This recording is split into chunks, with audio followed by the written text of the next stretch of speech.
As we start our prayer, we take a few moments in silence to remember that we're in the holy presence of God.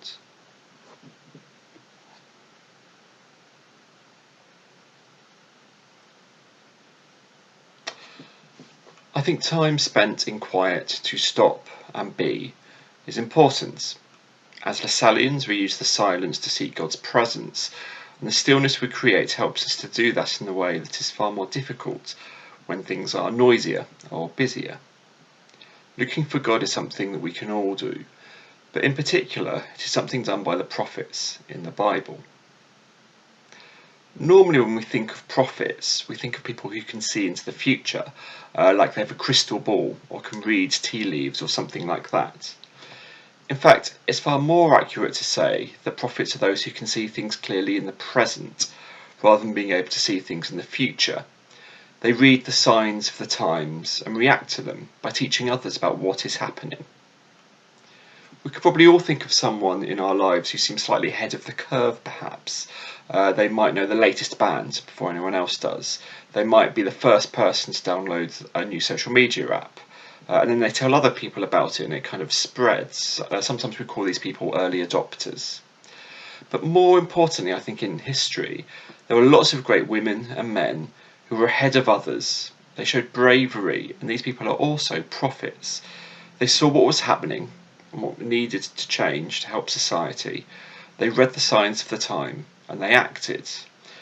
You might be able to think of some of these people yourself. For example, it could be Martin Luther King and Rosa Parks, Oscar Romero, Emmeline Pankhurst. They could cut through the everyday noise and see what was important. They read the signs of the times and they acted. During Advent, we are in a time of preparation. As Christians, we are always working for the future, even if we don't experience the good that we will do by that preparation.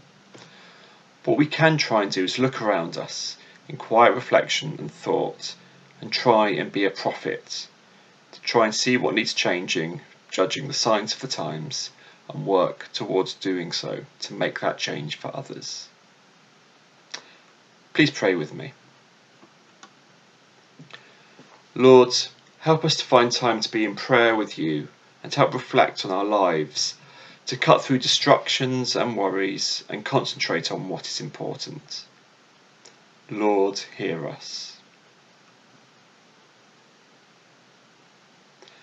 Grant us bravery to see when things need to change and act appropriately, reaching out to those in our schools and communities, our families who live in our homes, and our human family all over the world. Help us not to let injustice and cruelty stand. Lord, hear us. We pray that we can prepare for a better world in the future through our kindness and through our actions. We also pray for our leaders and those in power. They also work to make the world better for everyone. Lord, hear us. Live Jesus in our hearts forever.